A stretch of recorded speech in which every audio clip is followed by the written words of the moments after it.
बिस्मिल्लाहिर्रहमानिर्रहीम। प्यारे बच्चों, अस्सलामुअलैकुम। प्यारे बच्चों, कैसे हैं आप सब? उम्मीद करते हैं कि आप सभी प्यारे बच्चे खैरियत से होंगे और शौक से हमारी कहानियाँ सुन रहे होंगे। तो प्यारे बच्चों, आइए सुनते हैं आज की कहानी, मुस्कुराता बच्चा। इमाम सादिक अलैहिस्सलाम। रात का वक्त था। वो घर पहुंचा, दरवाजा खटखटाया और इधर उधर देखा। वो नहीं चाहता था कि कोई उसे इमाम बाकर अलैहिस्सलाम के घर के आसपास देखे। वो इस बात से डरा हुआ था कि अगर किसी ने देख लिया तो वो खलीफा को बता देगा। उसने दोबारा दरवाजा खटखटाया। अंदर से दरवाजे की कुंडी खोलने की आवाज आई और दरवाजा खुल गया। उसने जैसे ही इमाम को देखा फौरन से सलाम किया। इमाम ने सलाम का जवाब दिया और फरमाया, तुम मोहम्मद हो, अंदर आओ। उसने दोबारा गली में देखा, वहाँ कोई नहीं था। जल्दी से घर में दाखिल हुआ और अंदर से दरवाजा बंद कर लिया। वो इमाम के पीछे पीछे चलने लगे। इमाम ने अपने छोटे से कमरे का दरवाजा खोला और कमरे में दाखिल हुए। मोहम्मद भी इमाम के साथ कमरे में दाखिल हुए और कमरे के दरवाजे को बंद कर दिया। एक बहुत ही खूबसूरत सा बच्चा कमरे में खेल रहा था। उसके हाथ में एक डंडी थी जिसमें लाल रंग का मंगोला लटका हुआ था। वो बच्चा लकड़ी को हिलाता और खूब हंसता। इमाम झुके और बच्चे को गोद में उठाया, उसे चूमा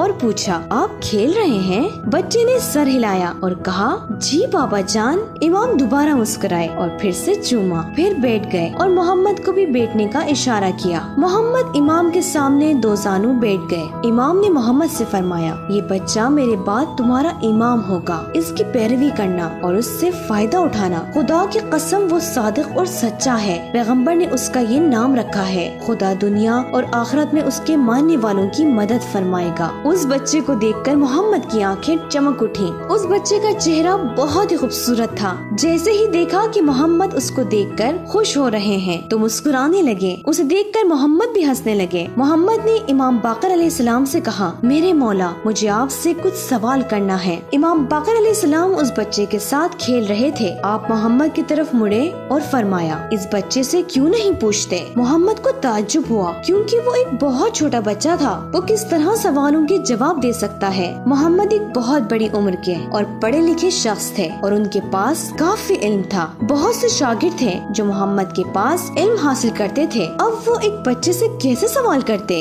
वो इमाम के बेहतरीन शागिर्दों में से थे, इसलिए उन्हें यकीन था कि इमाम उनसे मजाक नहीं कर रहे हैं। उन्होंने बहुत कोशिश की लेकिन कोई सवाल उनके जहन में नहीं आ रहा था। वो अपने सब सवाल भूल चुके थे। मोहम्मद अपनी दाढ़ी पर हाथ फेरते हुए जमीन की तरफ देख रहे थे। बच्चे के धीरे धीरे हंसने की आवाज आ रही थी। मोहम्मद ने दोबारा सर उठाया और उस बच्चे के हंसते हुए चेहरे पर नजर की। वो बच्चा फिर से मुस्कुराया। मोहम्मद ने सोचा, बेहतर यही है, सवाल पूछ लिया जाए। ए मेरे मौला, इंसान की हंसी का सोर्स क्या है? इमाम सादिक अलैहिस्सलाम ने अपनी हंसी को रोकते हुए अपनी लकड़ी को नीचे की तरफ मोड़ा और फरमाया, ए मोहम्मद, एहसास दिल से, दुख लीवर से, सांस फेफड़े से और हंसी दिली से निकलती है। मोहम्मद ताज्जुब में पड़ गए। उन्होंने एक सवाल किया और 4 जवाब पाए। उन्हें यकीन नहीं आ रहा था। मोहम्मद अब अपनी मुस्कुराहट नहीं रोक सके और उनके सफेद दांत दाढ़ी के दरमियान से चमकने लगे। बच्चा फिर मुस्कुराया। मोहम्मद ने भी मुस्कुराकर जवाब दिया। मोहम्मद ने उस बच्चे के सर और फिर हाथों का बोसा लिया और कुछ देर इमाम की बारगाह में बैठे और फिर चले गए। इमाम ने भी उनकी मेहमान नवाजी की। उसके बाद उन्होंने इमाम से वापस जाने की इजाजत तलब की।